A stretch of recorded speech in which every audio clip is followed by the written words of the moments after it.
Well, John, here's your flying machine, but I'd like to just go through a few things with you so you're aware of just what's been done to this machine. So anyway, let's take your prop covers off.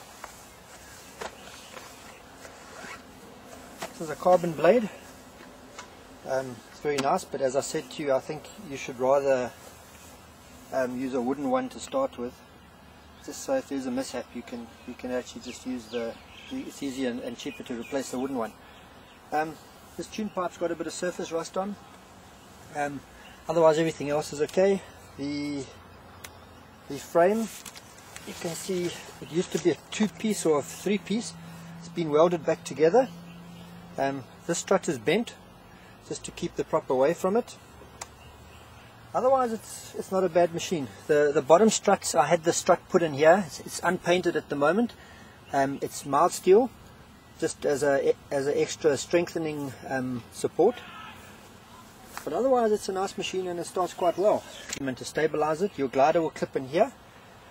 We're going to go and hang in the garage just now, so you can actually see how the motor must lie. It must lie sort of just back a little bit. Any loose straps, make sure that they're tucked away, because if they're not, when your motor starts to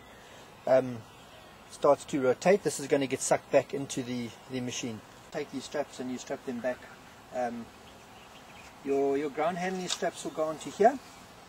So in other words, when you've lifted the weight of the motor up, your glider will be on here, this will be on your shoulders, and your shoulders won't be on here. Alright, the strap goes on the end here, comes down, and it will attach to the bottom of the frame here, but we'll put that on just now.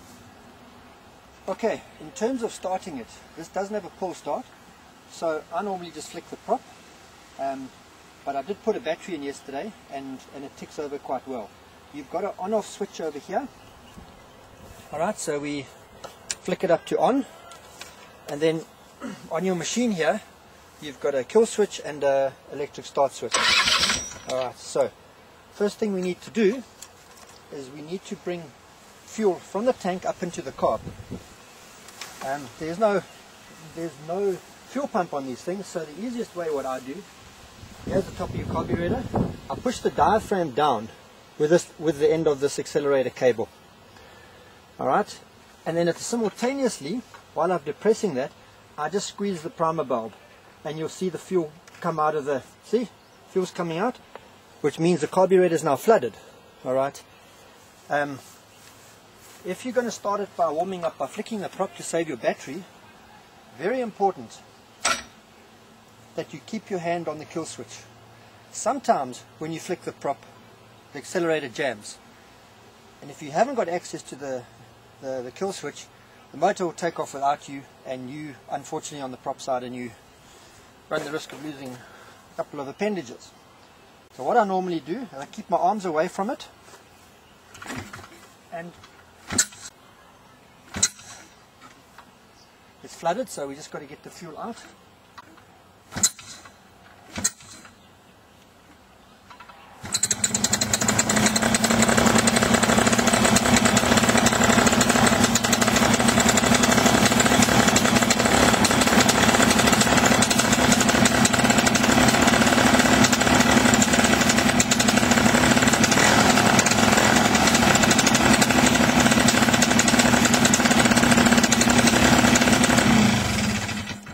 Switch at the bottom.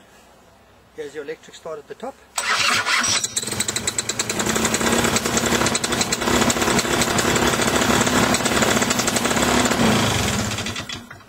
Electric start at the top.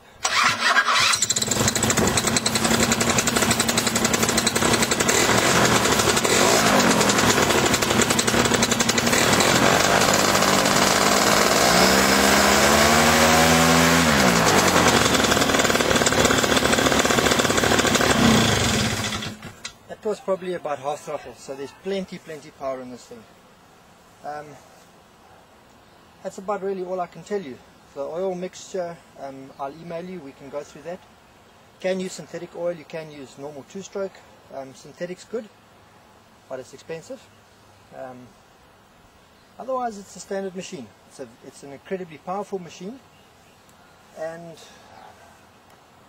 part of it's aluminium, part of it's steel, and let's go and hang on it, and I'll show you how it's... and obviously they need to attach to here and then go back to the frame. So let me just attach it to the frame first.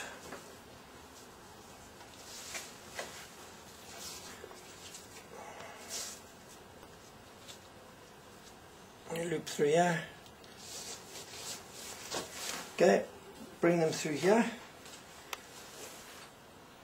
and put it onto here.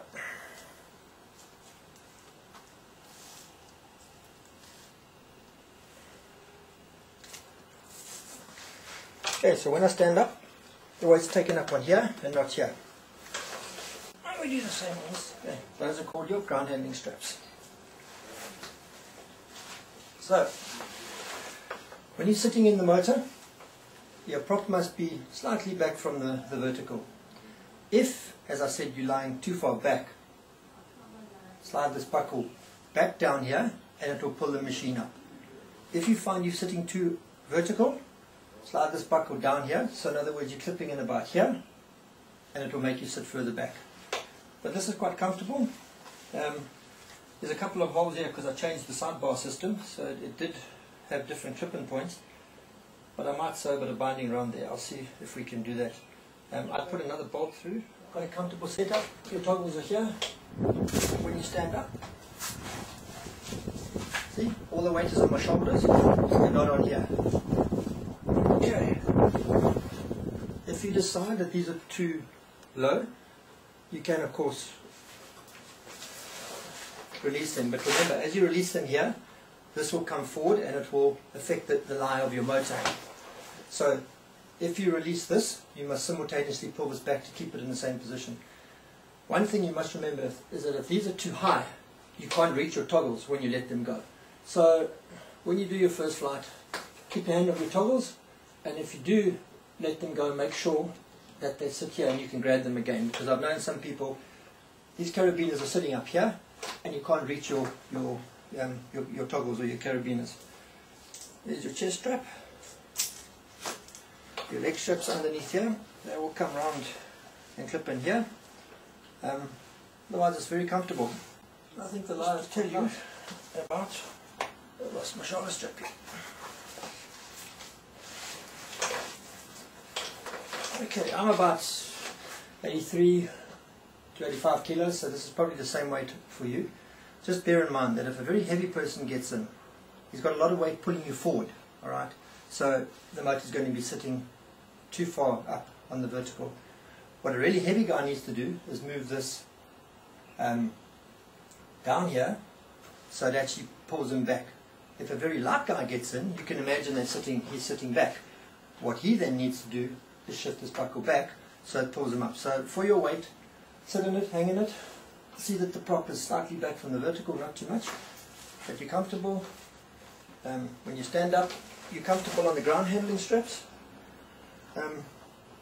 It's a relatively heavy motor because it's got a 12-volt battery in and it's got a starter, but obviously when you're flying, all the weight is taken up by your wing and there's nothing on you. So the essence is to get your ground handling quite jacked so you spend a small amount of time on the ground and you don't have to mess around with the weight. Well, a bit of surface rust. You can see that this frame has got a little bit of a gap at the bottom there where it's been pop riveted in because I had to modify it when I welded it back together. So I believe the motor is very sound. I don't think there's anything wrong with it. It's just that the cage has been modified. A steel frame that hasn't been painted at the bottom. But otherwise it's fine. It seems to work very nice. The trike that I told you about, basically the entire paramotor will sit in there. It will bolt onto the back struts, and these two, I believe, bolted on under where the sidebars come into the cage. If it was me, I'd probably put a few more stabilizers in. I'd probably put a gusset here and a gusset here. I'd probably make these a little bit stronger as well. You still sit in your paramotor, you still steer it with your feet, there's no brakes on it because you're flying at such a small speed, but apart from that I think it will probably work. The important thing with this is when you're sitting in it, you must hang again to find that when your paramotor is attached, you're still lying, the prop is still lying slightly back from the vertical.